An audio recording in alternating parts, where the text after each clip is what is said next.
Je réponds au nom de Mukambilwa Mazambi Théophile. Je suis né au Congo. J'habite l'Afrique du Sud il y a de cela 20 ans. Je suis arrivé ici comme un réfugié.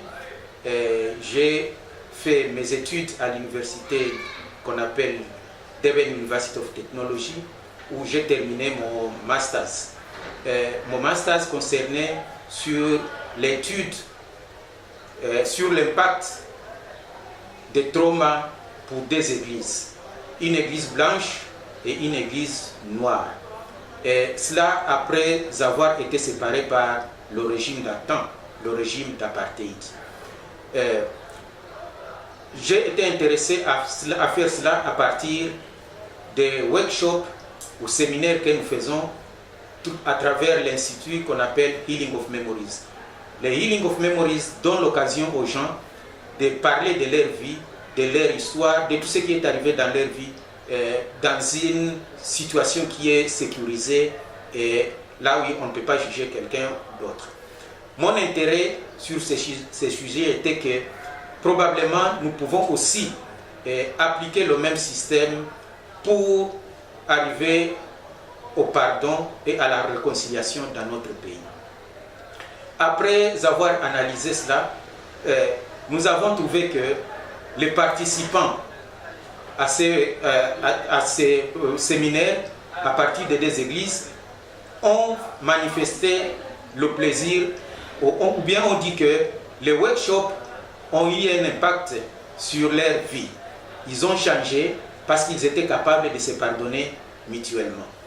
Ils ont aussi recommandé le même cadre, le même workshop dans d'autres églises, dans d'autres communautés, et pourquoi pas dans tout le pays entier, parce qu'ils ont trouvé cela comme un élément catalyseur pouvant permettre aux gens de se réconcilier après s'être pardonnés mutuellement.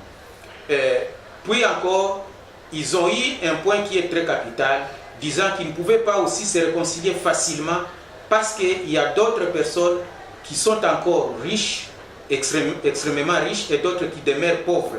Il y a un témoignage que l'un des pasteurs qui avait conduit deux participants après le workshop, il y a un blanc et un noir. Après avoir donné le lift à un blanc et il est parti avec le noir à son domicile, il a posé la question à ce noir: est-ce que tu es maintenant en mesure de pardonner ton frère que nous avions déposé chez lui à la maison?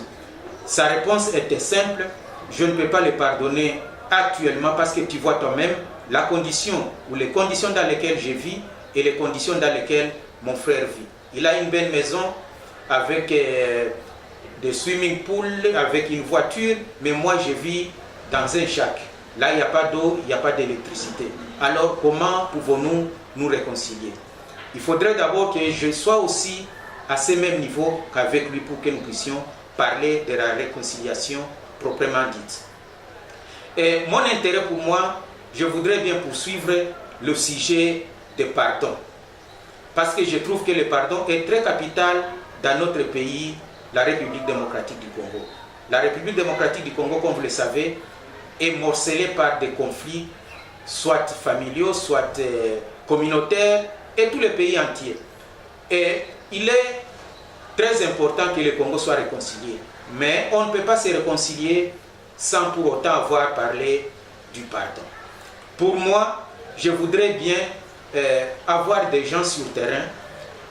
Nous allons leur donner la formation pour qu'ils puissent faire le workshop sur Healing of Memories dans les communautés, dans les églises, et pourquoi pas dans le pays entier, pour que les gens d'abord entendent le sens du pardon. Parce que souvent, nous croyons que le pardon est facile. Mais le pardon n'est pas aussi facile parce que pour certains gens, ils vont poser des conditions pour se pardonner. D'autres pardonnent facilement et d'autres sont capables de dire non, je ne pardonnerai jamais. Mais ce que je trouve très important pour moi est que la personne doit d'abord se pardonner elle-même. Se pardonner elle-même, c'est-à-dire accepter ce qui lui est arrivé et vivre avec cela. On ne peut pas effacer ce qui est arrivé dans la vie, mais on peut toujours continuer à vivre avec ce qui est arrivé dans la vie. Et après avoir accepté cela, Et après avoir aussi s'être donné ce pardon mutuel, on peut maintenant aller vers la réconciliation. Et le pardon mutuel est très important parce que sans ce pardon-là, on ne peut pas parler d'une réconciliation digne de ce nom. Alors, mon travail, mon souhait est de faire ce travail sur terrain, à commencer par un petit groupe de gens, comme je dis, que nous allons former pour continuer à faire ce travail dans les communautés et dans les églises, partout où c'est possible, pour que les Congolais puissent se pardonner mutuellement et après cela puissent aller aussi vers la réconciliation. Je voudrais poser quelques questions à vous. Qu'entendez-vous par le pardon? Est-il vraiment nécessaire de pardonner? Si oui ou non, pourquoi? Selon vous, quels sont les avantages et désavantages de pardonner? Faut-il poser des conditions avant de pardonner quelqu'un? Pouvons-nous nous réconcilier sans pardon? Et expliquez brièvement les termes stress, trauma et réconciliation. Je vous remercie.